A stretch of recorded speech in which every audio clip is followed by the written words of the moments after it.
Agora são 8h13. E na semana passada, um pouquinho antes do carnaval, o presidente Bolsonaro assinou aí decretos realmente para mudar toda a estrutura do Instituto Nacional de Colonização e Reforma Agrária, INCRA, extinguiu aí o Programa Nacional de Educação na Reforma Agrária, PRONERA, o programa Terra Sol e além de outros programas. A gente vai falar sobre esse assunto com o Marcos Rochinski, ele que é coordenador geral da Confederação Nacional dos Trabalhadores na Agricultura Familiar. Olá, Marcos, bom dia. Bom dia a todos da Rádio Brasil Atual. Prazer enorme estar mais uma vez conversando com vocês. Um prazer ao nosso, Marcos. Bom, vamos falar sobre esse desmonte, né? Mais um aí do governo Bolsonaro atingindo aí principalmente as comunidades quilombolas, os assentados. Fala do estrago, né, que isso está representando, hein, Rochinski?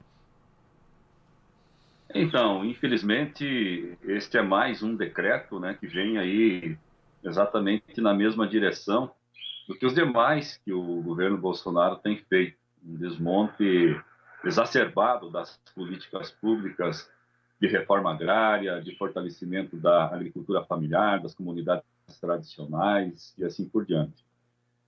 A gente já sabe da posição que o governo tem em relação a essas políticas de fortalecimento e desenvolvimento rural.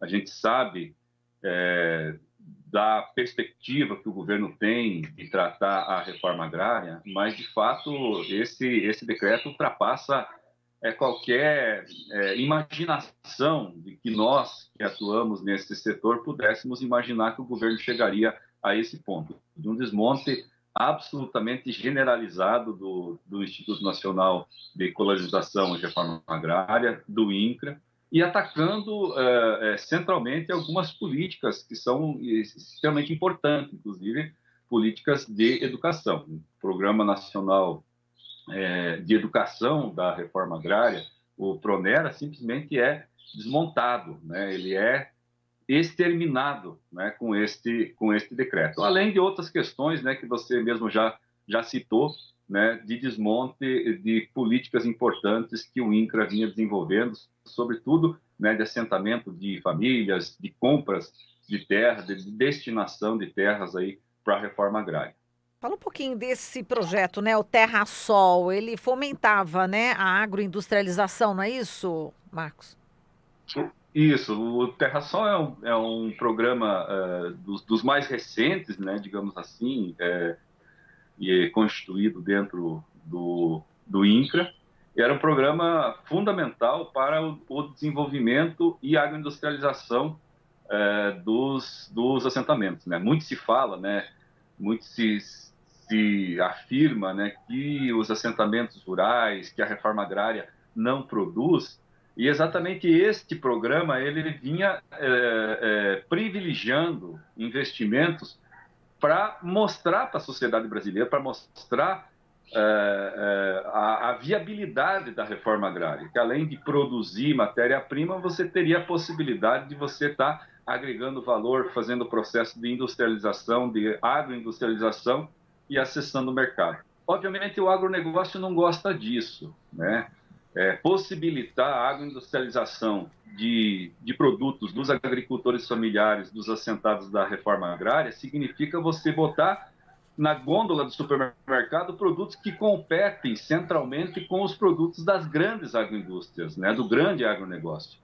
Então, o agronegócio faz lobby, né, e a gente sabe do papel preponderante que a bancada ruralista, que o grande agronegócio tem tido nesse governo Bolsonaro, né? Não é à toa que a ministra Tereza Cristina vem deste setor, não é à toa que as pessoas que foram destinadas aí para conduzir a política de reforma agrária estão extremamente vinculadas a esse setor.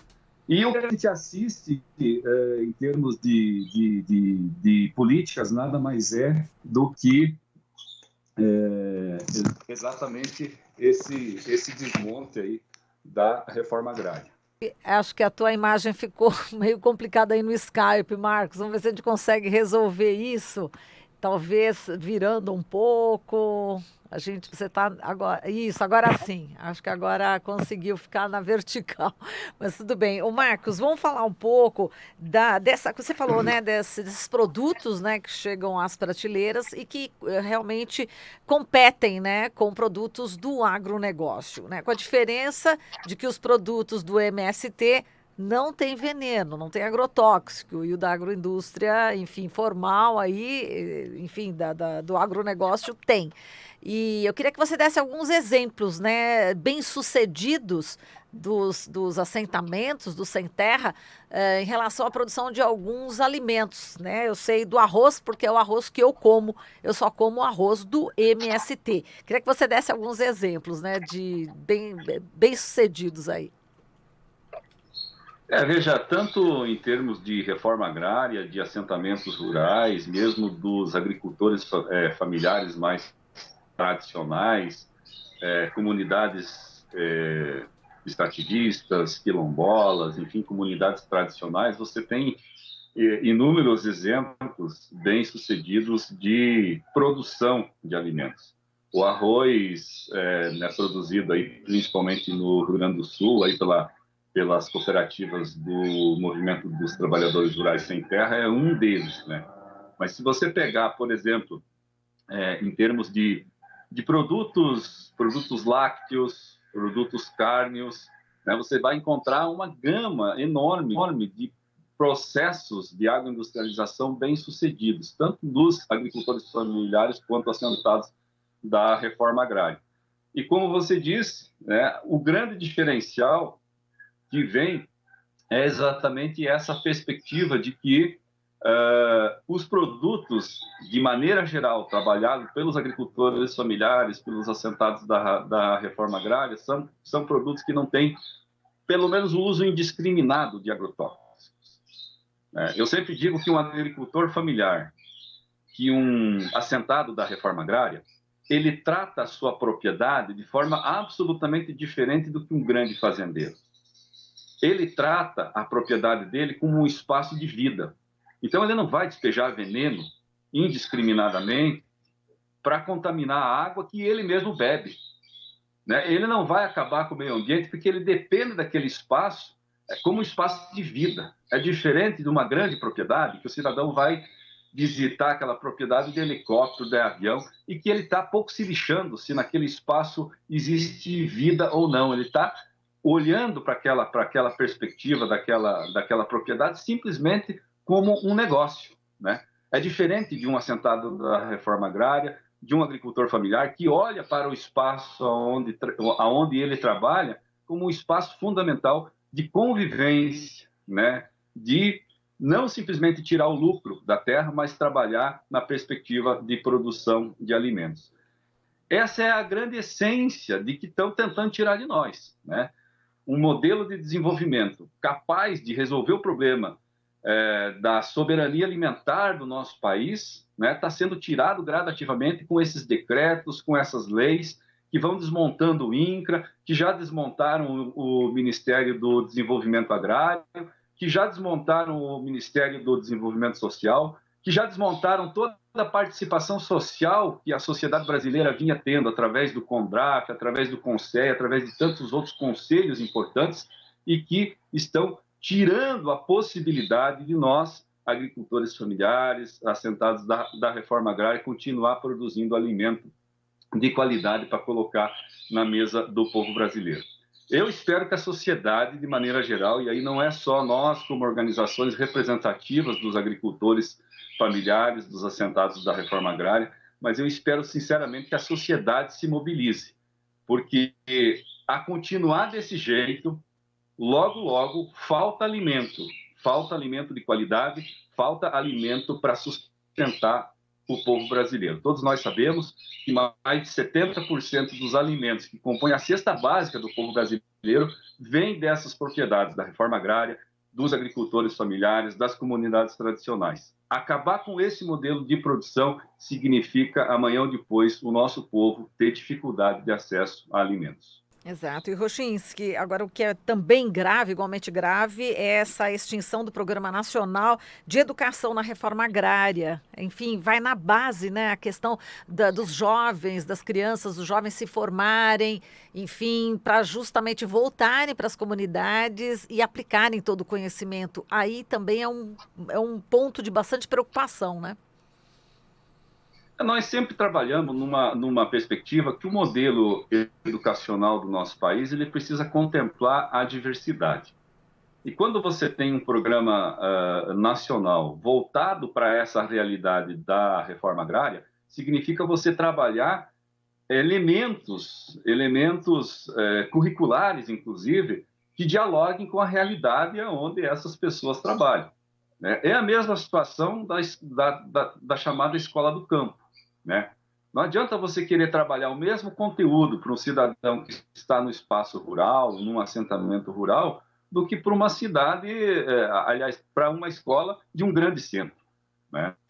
Como São Paulo, por exemplo. Então, há necessidade de você fazer adequações curriculares, trabalhar elementos que dizem respeito à vida daquele cidadão, ao cotidiano deles.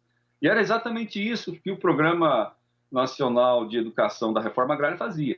Né? Mais de 164 mil educandos foram formados ao longo desse processo, formados exatamente numa perspectiva de serem pessoas que continuem trabalhando para o desenvolvimento rural.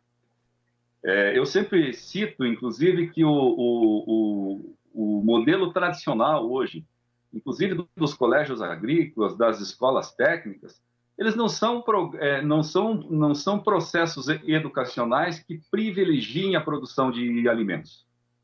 Eu cito, inclusive, que os colégios agrícolas, muitas vezes, eles são exatamente a porta de saída do cidadão do espaço rural para ir para o meio urbano. O que é muito comum hoje é o cidadão sair do espaço rural, mesmo do agricultor familiar, e estudar, fazer um curso técnico e tal, e não voltar mais. Por quê? Porque, de maneira geral, inclusive a escola brasileira, ela é pejorativa em relação ao espaço rural, ao desenvolvimento rural. Ela não trabalha o espaço rural como um espaço de vida e como um espaço fundamental que deva ter acesso ao conjunto de políticas públicas, assim como os grandes centros urbanos. Então, acabar com um programa dessa natureza e também os ataques que têm sido feitos aí nos últimos períodos a metodologias diferenciadas de educação, da escola do campo, da escola de alternância, das pedagogias alternativas que possibilitam os agricultores familiares e assentados da reforma agrária terem um processo educacional diferenciado, significa colocar, obviamente, o nosso país num retrocesso, né? Infelizmente, né, num retrocesso de tratar o espaço rural como um espaço atrasado, como um espaço que não pode ter o seu próprio processo educacional. Eu só espero que a gente não tenha que voltar algumas décadas atrás, né, do nosso povo ser tratado como jeca tatu, como boboca, como pessoas não desenvolvidas. Né? Espero que, de novo, a sociedade brasileira se mobilize e a gente consiga reverter esses processos para, no mínimo, nós, como agricultores familiares assentados da reforma agrária, poder ter dignidade, inclusive no tratamento dos processos educacionais que a gente precisa ter para o nosso povo. Muito bem, Rochinski, a gente agradece aqui a sua participação. Forte abraço para você e todos os Eu integrantes que do agradeço. Movimento dos Trabalhadores Rurais Sem Terra. Um grande abraço. Um abraço. Falamos aqui com Marcos Rochinski, ele que é coordenador geral da Confederação Nacional dos Trabalhadores na Agricultura Familiar.